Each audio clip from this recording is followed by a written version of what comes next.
Assalamualaikum. Perkenalkan, nama saya Muhammad Fahreza. Saya akan menjelaskan bagaimana cara menginput data pada aplikasi SPSS. Pada tampilan awal SPSS terdapat dua tampilan view yang dapat dilihat di pojok kiri bawah. Tampilan pertama adalah variable view. Variable view adalah untuk menginput data deskripsi responden seperti umur, jenis kelamin, pendidikan, dan lainnya, serta untuk menginput variabel atau item pernyataan yang digunakan dalam kuesioner penelitian. Sedangkan data view adalah untuk menginput semua data yang telah dibuat pada layar variabel view. Sebelum menginput data, yang pertama dilakukan adalah membuat variabelnya terlebih dahulu di bagian variabel view. Pada variabel view terdapat beberapa kolom, yaitu 1. Name, merupakan kolom isian untuk mengisi nama variabel. Misalnya seperti nama, umur, dan pekerjaan. Pada kolom nama tidak bisa diberikan spasi. 2. Type, merupakan kolom isian untuk tipe data yang dimasukkan.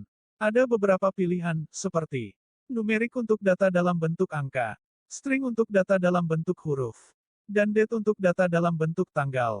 3. Width, merupakan kolom isian untuk menentukan jumlah karakter pada data yang dimasukkan. 4. Desimal, merupakan kolom isian untuk jumlah digit di belakang titik, koma, dari data yang akan dimasukkan. 5. Label, merupakan kolom isian untuk menjelaskan rincian dari kolom nama. Misalnya pada kolom name adalah JK, maka pada label diisi dengan perinciannya yaitu jenis kelamin. 6. Value, memberikan kategori dari angka coding yang kita tentukan, misalnya untuk variabel jenis kelamin, kode angka 1 untuk laki-laki dan angka 2 untuk perempuan. 7. Kolom, yaitu lebar kolom, disesuaikan dengan panjangnya karakter pada tiap variabel. 8. Alignment, merupakan pilihan tampilan variabel dalam tabel, misalnya rata kanan, kiri atau center.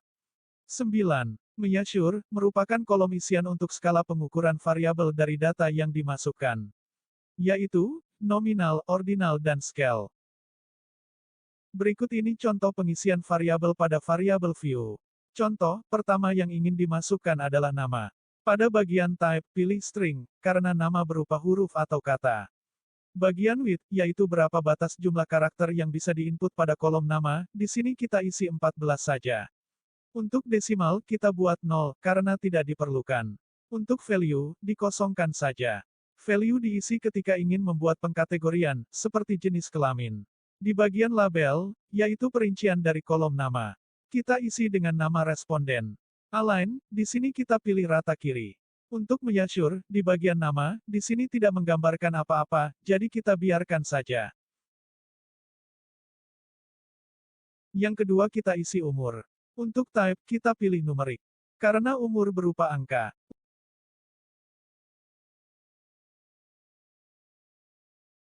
Untuk desimal, di sini kita buat 0, karena tidak ingin angka koma. Label, kita isi dengan umur responden, perincian dari kolom name. Yang lainnya biarkan saja.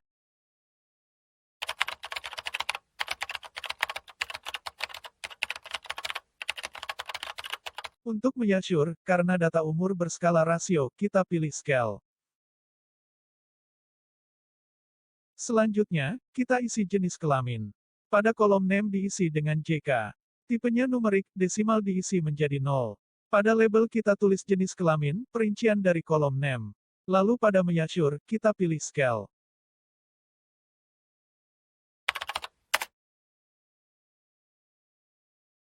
Setelah itu, pada pengisian value, karena jenis kelamin merupakan variabel kategorik, maka contohnya dapat dikategorikan dengan kode 1 dan 2. 1 untuk mewakili pria dan 2 untuk mewakili perempuan. Untuk pengisian, pertama klik value. Pada kolom value masukkan 1, lalu pada kolom label, masukkan laki-laki, selanjutnya klik add. Begitu juga selanjutnya, pada kolom value masukkan 2, lalu pada kolom label, masukkan perempuan, selanjutnya klik add. Setelah selesai, akhiri dengan klik OK. Selanjutnya kita isi tinggi badan, pada kolom name kita isi TB.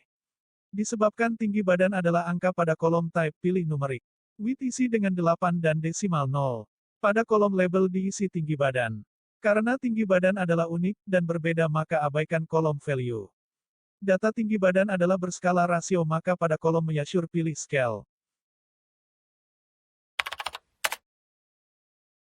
Selanjutnya lagi, Kita isi berat badan, pada kolom name kita isi BB.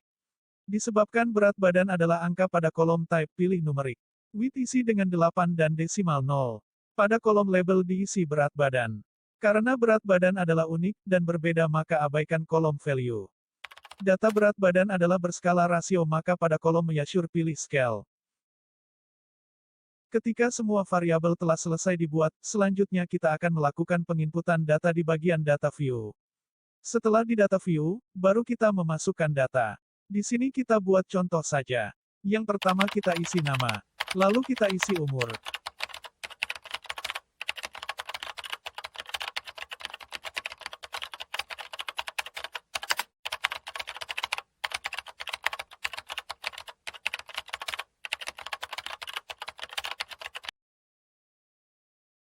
Pada bagian jenis kelamin ini, merupakan data yang sifatnya adalah kategorik. Kita tidak bisa langsung menulis ini laki atau perempuan, namun harus kita isi dengan coding, sesuai dengan coding yang telah kita buat sebelumnya pada variabel view, di kolom value. Karena dari coding laki adalah 1, maka kita isi dengan angka 1.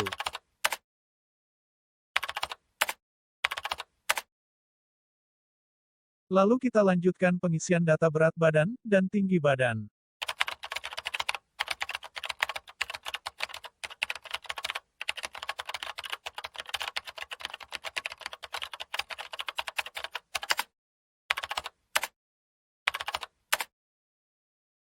Setelah selesai, untuk mengetahui penamaan dari angka coding yang telah kita buat, yang pertama klik View, lalu checklist pada bagian Value Label.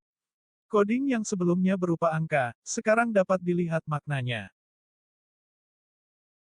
Nah, begitulah tutorial cara menginput data pada aplikasi SPSS. Terima kasih atas perhatiannya. Assalamualaikum.